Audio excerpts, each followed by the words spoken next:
I think what's exciting about playing a villain, particularly a villain who's totally unapologetic about their evil intentions, is that it's not anything remotely close to anything that you get to do in real life. Like, you're never allowed to be evil and not feel bad about it afterwards, let alone be evil, period. So it's really, really kind of a fantastic thing to get to explore a range of emotions that perhaps, none of us are really familiar with in our real life. And then to add to that, we're playing vampires. So there's this kind of supernatural mythology that Stephanie has created that we're stepping into, and it's fantastic to be a part of this whole world. Were you guys, all three of you, were any of you interested in sort of vampires before this, or is it this sort of made, the whole story that Stephanie created make you more interested in the sort of the vampire mythology? Just the books. I mean, the mythology of the books. I was totally hooked by them, and then like playing that out. But before that, before Edward Cullen, I just vampires, whatever. It's a different breed of vampire as well. Like, it's really, like you said, the kind of vampires of our generation. They glitter.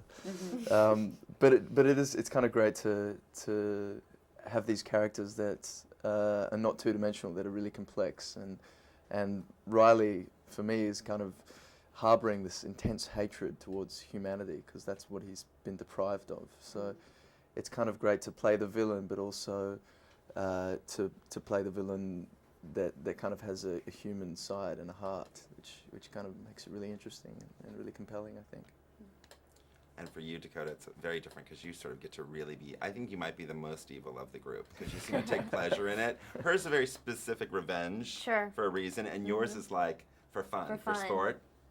Yeah, definitely. I think that's, something that I love about the character and love getting to play is someone who takes pleasure in being evil and using their cruel power and exploring like the rivalry between Bella and Jane and that jealousy that goes on there of, even though Jane is hundreds of years old, she still is like a young girl and is jealous of that other young girl, and exploring that relationship. And is that more fun because it's Kristen and because you have a relationship with her? You guys, I mean, I would imagine you probably crack up a lot. Totally. It's much more fun because it's Kristen.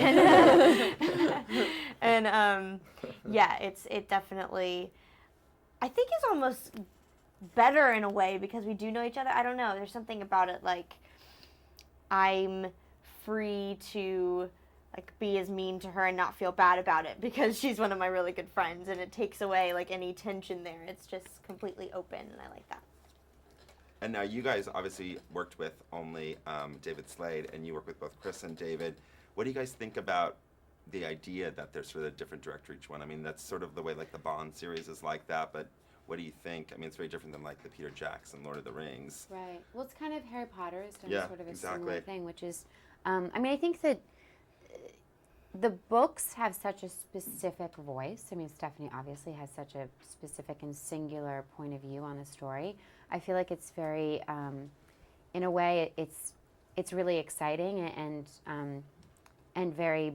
It's very exciting for audiences and very brave of Stephanie and the producers to invite in these filmmakers who are all different filmmakers and all have to themselves very specific, distinctive points of view on filmmaking.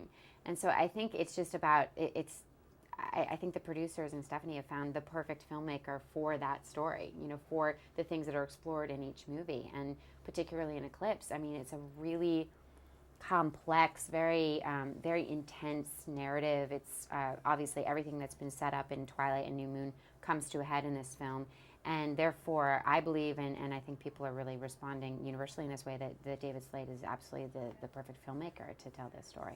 It's kind of exciting to see the film, or the films kind of be in the hands of a new person each time. They all each bring their own aesthetic and their own kind of skill set to the table, and David is kind of so super intelligent and technically like a cinematic genius.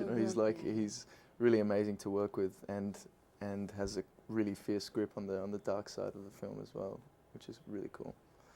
Awesome. Well, I'm out of time. Thank you guys. Thanks. You have a time limit? I do.